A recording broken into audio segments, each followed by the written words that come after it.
संतोषी माता व्रत कथा। बोलो संतोषी माता की जय। एक बुढ़िया थी और उसके 7 पुत्र थे। 6 कमाने वाले थे, एक निकम्मा था। बुढ़िया माँ 6 पुत्रों की रसोई बनाती, भोजन कराती और पीछे से जो कुछ बचता सो 7वें को दे देती थी। परंतु वह बड़ा भोला भाला था, मन में कुछ विचार न करता था। एक दिन अपनी बहू से बोला, देखो मेरी माता का मुझ पर कितना प्यार है। वह बोली, क्यों नहीं, सबका झूठा बचा हुआ तुमको खिलाती है। मैं बोला, भला ऐसा भी कोई हो सकता है? मैं जब तक आंखों से न देखूं मान नहीं सकता। बहू ने हंसकर कहा, तुम देख लोगे तब तो मानोगे। कुछ दिन बाद बड़ा त्योहार आया। घर में 7 प्रकार के भोजन और चूरमा के लड्डू बने। वह जांचने को सिर दर्द का बहाना कर पतला कपड़ा सिर पर ओढ़कर रसोई घर में सो गया और कपड़े में से सब देखता रहा। 6 भाई भोजन करने आए। उसने देखा माँ ने उनके लिए सुंदर सुंदर आसन बिछाए हैं, 7 प्रकार की रसोई परोसी है। वह आग्रह करके जिमाती है। वह देखता रहा। 6 भाई भोजन कर उठे तब माता ने उनकी झूठी थालियों में से लड्डुओं के टुकड़ों को उठाया और एक लड्डू बनाया। जूठन साफ कर बुढ़िया माँ ने पुकारा, उठो बेटा, 6 भाई भोजन कर गए, अब तू ही बाकी है, उठना कब खाएगा। वह कहने लगा, माँ मुझे भोजन नहीं करना है, मैं प्रदेश जा रहा हूँ। माता ने कहा, कल जाता हो तो आज ही जा। वह बोला, हाँ हाँ आज ही जा रहा हूँ। यह कहकर वह घर से निकल गया। चलते समय बहू की याद आई। वह गौशाला में कंडे थाप रही थी। वहीं जाकर उससे बोला, हम जावें परदेस को आवेंगे कुछ काल, तुम रहियो संतोष ते धर्म आपनो पाल। मैं बोली, जाओ पिया आनंद से हमरी सोच हटाए, राम भरोसे हम रहे ईश्वर तुम्हें सहाय। देई निशानी आपनी देख धरु मैं धीर, सुधी हमरी मति बिसारियो रखियो मन गंभीर। वह बोला, मेरे पास तो कुछ नहीं है, यह अंगूठी है सो ले ले और अपनी कुछ निशानी मुझे दे दे। वह बोली, मेरे पास क्या है, यह गोबर भरा हाथ है। यह कहकर उसकी पीठ में गोबर के हाथ की थाप मार दी। वह चल दिया। चलते चलते दूर देश में पहुंचा। वहां पर एक साहूकार की दुकान थी। वहां जाकर कहने लगा, भाई मुझे नौकरी पर रख लो। साहूकार को जरूरत थी। बोला, रह जा। लड़के ने पूछा, वेतन क्या दोगे? साहूकार ने कहा, काम देखकर दाम मिलेंगे। साहूकार की नौकरी मिली। वह सवेरे 7 बजे से रात तक नौकरी बजाने लगा। कुछ दिनों में दुकान का सारा लेन देन, हिसाब किताब, ग्राहकों को माल बेचना, सारा काम करने लगा। साहूकार के 7-8 नौकर थे। वे सब चक्कर खाने लगे कि यह तो बहुत होशियार बन गया। सेठ ने भी काम देखा और 3 महीने में उसे आधे मुनाफे का साझीदार बना लिया। वह 12 वर्ष में ही नामी सेठ बन गया और मालिक सारा कारोबार उस पर छोड़कर बाहर चला गया। अब बहू पर क्या बीती सो सुनो। सास ससुर उसे दुख देने लगे। सारी गृहस्थी का काम करवाकर उसे लकड़ी लेने जंगल में भेजते। इस बीच घर की रोटियों के आटे से जो भूसी निकलती उसकी रोटी बनाकर रख दी जाती और फूटे नारियल के खोपरे में पानी। इस तरह दिन बीतते रहे। एक दिन वह लकड़ी लेने जा रही थी कि रास्ते में बहुत सी स्त्रियां संतोषी माता का व्रत करती दिखाई दी। वह वहां खड़ी हो कथा सुनकर बोली, हे बहनों, यह तुम किस देवता का व्रत करती हो और इसके करने से क्या फल मिलता है? इस व्रत के करने की क्या विधि है? यदि तुम अपने व्रत का विधान मुझे समझाकर कहोगी तो मैं तुम्हारा एहसान मानूंगी। तब उनमें से एक स्त्री बोली, सुनो, यह संतोषी माता का व्रत है।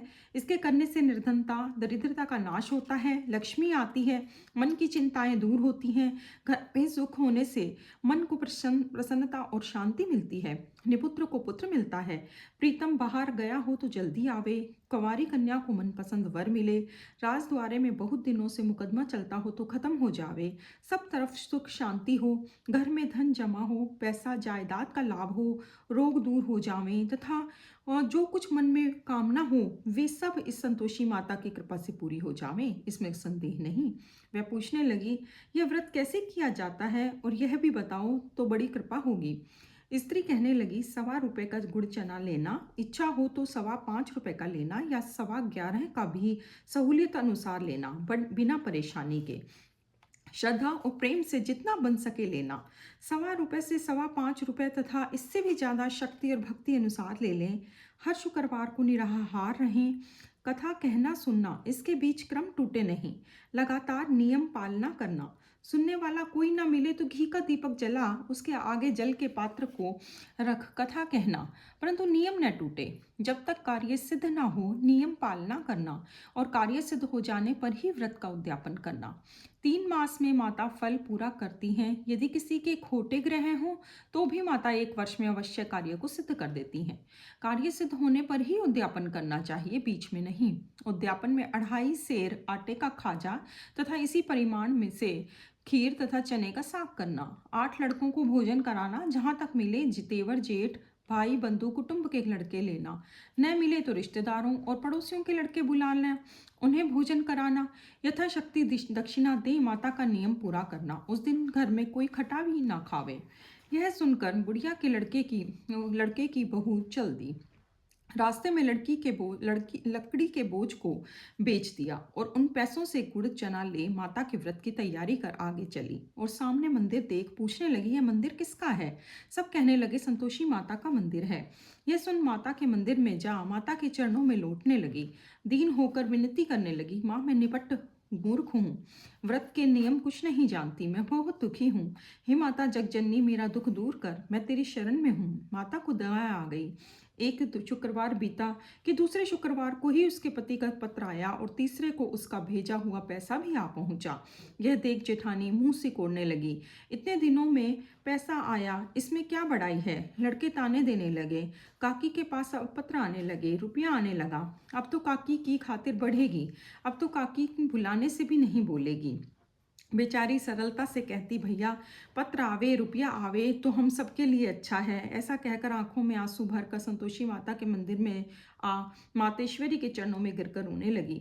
माँ मैंने तुमसे पैसा नहीं मांगा, मुझे पैसे से क्या काम है, मुझे तो अपने सुहाग से काम है, मैं तो अपने स्वामी के दर्शन और सेवा मांगती हूँ। तब माता ने प्रसन्न होकर कहा, जा बेटी तेरा स्वामी आएगा। यह सुन खुशी से बावली हो घर में जा काम करने लगी। अब संतोषी माँ विचार करने लगी, इस भोली पुत्री से मैंने कह तो दिया कि तेरा पति आवेगा, पर आवेगा कहाँ से? वह तो स्वप्न से भी इसे याद नहीं करता, उसे याद दिलाना मुझे जाना पड़ेगा। इस तरह माता बुढ़िया के बेटे के पास जा स्वप्न में प्रकट हो कहने लगी, साहूकार के बेटे सोता है या जागता है? वह बोला, माता सोता भी नहीं हूँ जागता भी नहीं हूँ, बीच में ही हूँ, कहो क्या आज्ञा है? माँ कहने लगी, तेरा घर बार कुछ है या नहीं? वह बोला, मेरा सब कुछ है माता, माँ बाप भाई बहन बहू क्या कमी है? माँ बोली, भोले पुत्र तेरी स्त्री घोर कष्ट उठा रही है, माँ बाप उसे दुख दे रहे हैं, वह तेरे लिए तरस रही है, तो उसकी सुधि ले।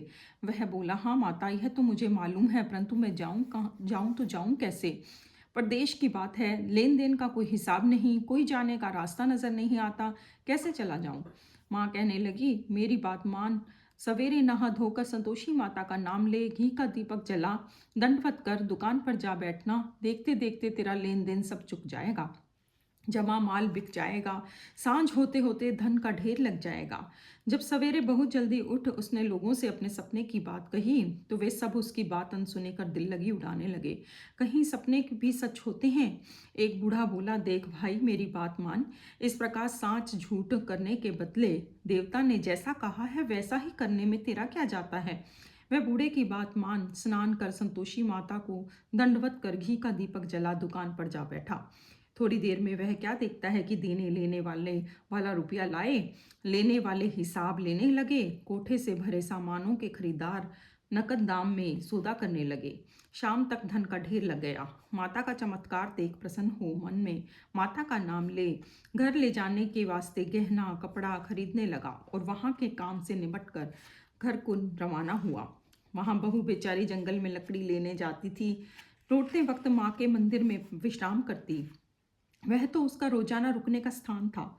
दूर से धूल उड़ती देख वह माता से पूछती है, हे माता यह धूल कैसी उड़ रही है? माँ कहती है, हे पुत्री तेरा पति आ रहा है, अब तू ऐसा कर लकड़ियों के 3 बोझ बना ले, एक नदी किनारे रख, दूसरा मेरे मंदिर पर और तीसरा अपने सिर पर रख।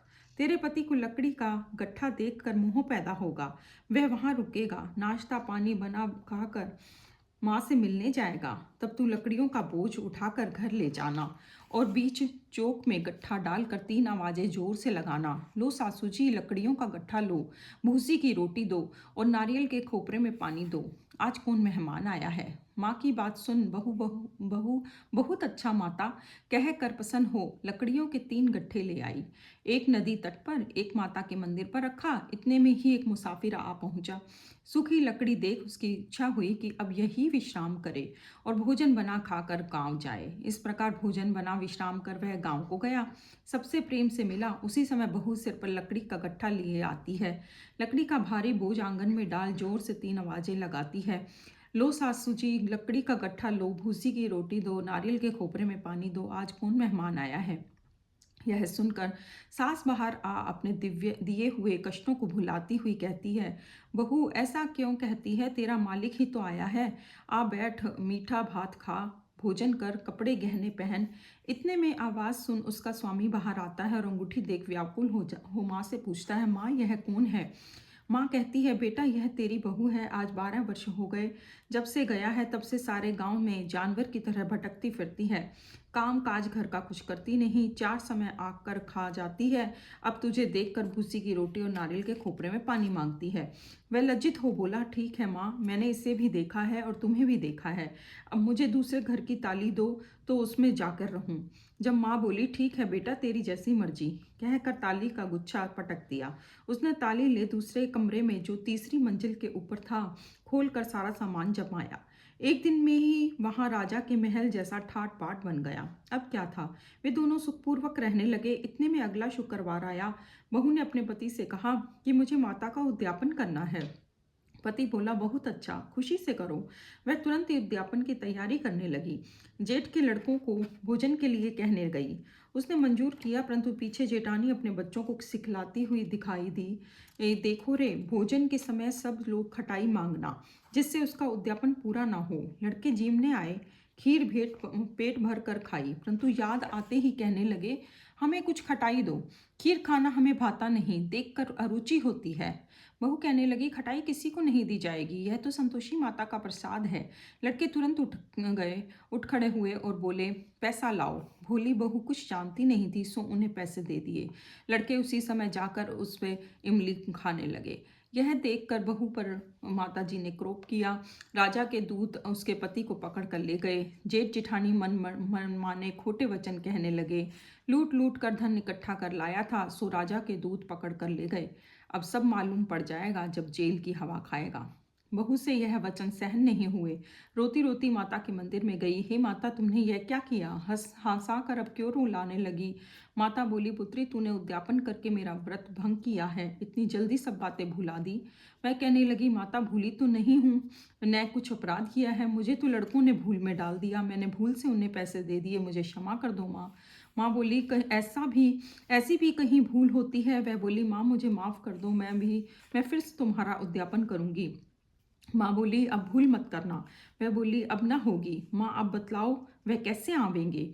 माँ बोली, जा पुत्री, तेरा पति तुझे रास्ते में ही आता मिलेगा। वह घर को चली।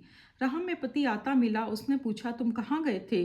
तब वह कहने लगा, इतना धन कमाया है, उसका टैक्स राजा ने मांगा था, वह भरने गया था। वह प्रसन्न होकर बोली, भला हुआ, अब घर चलो। कुछ दिन बाद फिर शुक्रवार आया। वह बोली, मुझे माता का उद्यापन करना है। पति ने कहा, करो। वह फिर जेठ के लड़कों से भोजन को कहने लगी। जेठानी ने तो 1-2 बातें सुनाई और लड़कों को सिखा दिया कि तुम पहले ही खटाई मांगना। लड़के कहने लगे, हमें खीर खाना नहीं भाता, जी बिगड़ता है, कुछ खटाई खाने को देना। वह बोली, खटाई खाने को नहीं मिलेगी, आना हो तो आओ। वह ब्राह्मणों के लड़के ला भोजन कराने लगे। यथाशक्ति दक्षिणा की जगह एक एक फल उन्हें दिया। इससे संतोषी माता प्रसन्न हुई। माता की कृपा होते ही 9वें मास उसको चंद्रमा के समान सुंदर पुत्र प्राप्त हुआ। पुत्र को लेकर प्रतिदिन माता जी के मंदिर में जाने लगी। माँ ने सोचा, यह रोज आती है, आज क्यों न मैं इसके घर चलूं, इसका आसरा देखूं तो सही। ये विचार कर माता ने भयानक रूप बनाया। गुड़ और चने से सना मुख, ऊपर सूंड के समान होठ, उस पर मक्खियां भिन भिना रही थी। दहलीज पे पांव रखते ही उसकी सास चिल्लाई, देखो रे, कोई चुड़ैल डाकिनी चली आ रही है, लड़कों इसे भगाओ, नहीं तो किसी को खा जाएगी। लड़के डरने लगे और चिल्लाकर खिड़की बंद करने लगे। बहू रोशनदान में से देख रही थी। प्रसन्नता से पगली होकर चिल्लाने लगी, आज मेरी माता जी मेरे घर आई हैं। यह कहकर बच्चे को दूध पिलाने से हटाती है। इतने में सास का क्रोध फूट पड़ा। बोली, इसे देखकर कैसी उतावली हुई है जो बच्चे को पटक दिया। इतने में माँ के प्रताप से जहाँ देखो वहीं लड़के ही लड़के नजर आने लगे। वह बोली, माँ जी, मैं जिनका व्रत करती हूँ यह वही संतोषी माता हैं।